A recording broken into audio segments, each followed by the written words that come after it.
Have you been suspended on eBay? Well, if you have, I now have the solution for you. Go to stealthstore.co. We are creating eBay stealth accounts for people, any country. Everything is done for you. The dedicated IP and phone number is all included for the first month. Go check it out. Link in description. Hey guys, what's going on? It is Louis here. Welcome back to the channel where we talk about everything eBay dropshipping, whether that's product research, eBay stealth, everything in between. Today we're going to talk about a topic which is absolutely crucial for any eBay dropshipper out there or anyone that is thinking of eBay dropshipping. So this is to understand the impact of eBay's policies on eBay dropshippers and how you're actually going to stay compliant to this, because it's very easy to get suspended as an eBay dropshipper. Everybody stay calm. What's the procedure, everyone? These policies impact everything, you know, from how you're going to list your items to how you handle customer complaints and even what products you can sell. So it's important that you understand and abide by these policies to ensure you're in good standing and you don't get suspended. So let's start with some of the key policies. So firstly, eBay has strict policies around product authenticity. Now that might be like, what, this has nothing to do with eBay dropshipping. No, it does. So you must have a legitimate source for all the products you're going to sell.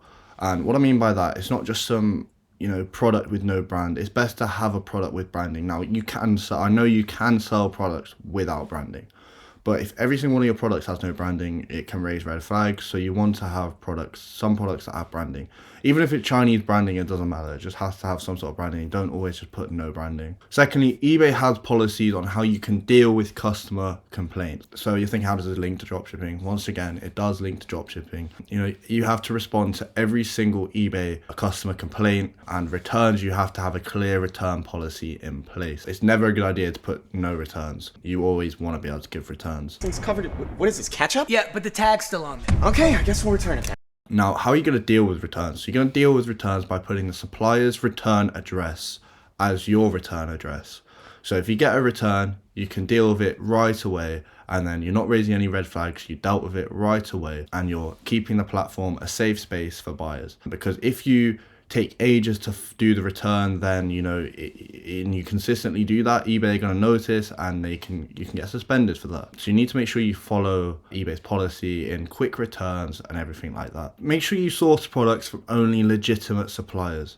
Now, I don't mean don't use a supplier that could be a scam. That's not what I mean, because let's be real, there's not really any suppliers that could be a scam. What I mean by this is, so if you're going to use Amazon, and I know I've said in the past, do not use Amazon, but now some of these third-party tools have really got better. For example, AutoDS, if you're using a non-API version and you use Amazon as your supplier, AutoDS will automatically put Amazon's tracking number as an actual tracking number you can put on eBay. So it won't be amazon.co.uk/track, blah, blah, blah. It will actually be a legitimate tracking number that they can track, and eBay won't be, why is he using Amazon type thing. It will be an actual tracking number. So look like you've actually posted it, which is what you want.